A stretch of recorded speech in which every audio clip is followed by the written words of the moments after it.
spoločenstvo Ladislava Hanusa pracovať na formácii mladých ľudí, na ich spájanie mladých ľudí s kresťanským intelektuálnym dedictvom.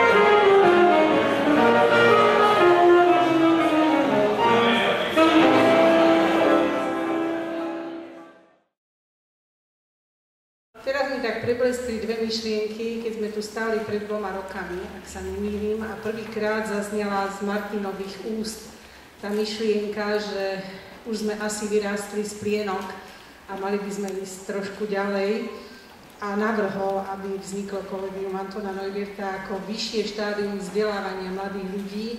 Tak ja nehovorím, poznajúc Martina, že som mu neverila, že to dokáže, ale som vedela, že to bude asi veľmi ťažké.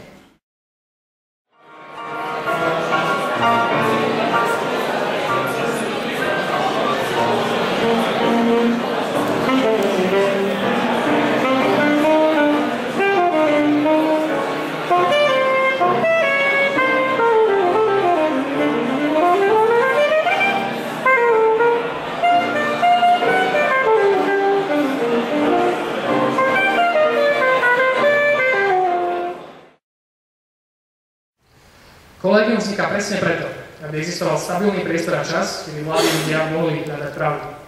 Naši študenti nebudú čítať skripta, budú čítať priamo to, čo napísali tie najlepšie hlavy, ktoré kedy žili. Budú sa spolu s nimi zamýšľať nad tým, čo je cieľ ľudského života a ako sa k nemu dá najlepšie dostať.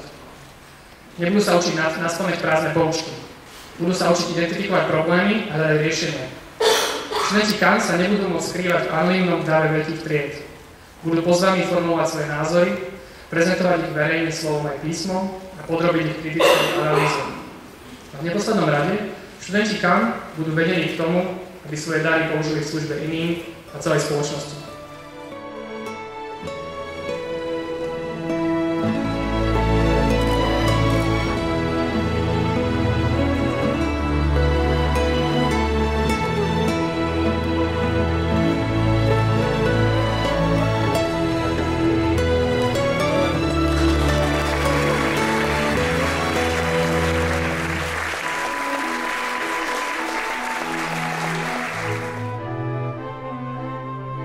Katarína Juková z Bratislavy študuje medicínu na Lekárskej fakulte Univerzity Komenského.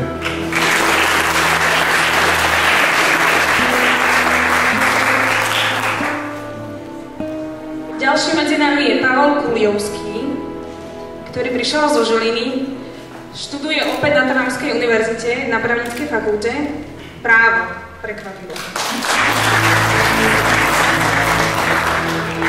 Zuzana Dudová z Babieho, to je okres Vránov nad Topľou, študuje medicínu na Lekárskej fakulte Univerzity Komenského.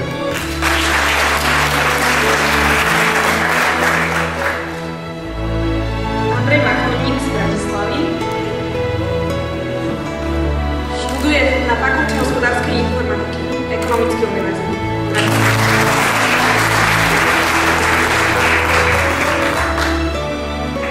Ďalšia právnička na Bratislavskej vysokej škole práva z Nového Mesta nad Váhom, Dominika Reáková.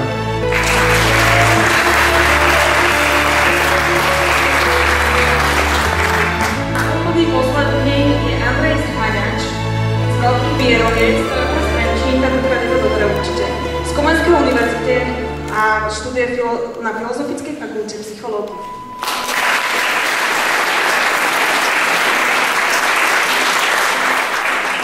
Potleskov nebolo tak málo, aby sme si to tak užili naplno, aby si aj naši 20 noví toto cítili medzi nami ako doma, tak ešte taký jeden veľký.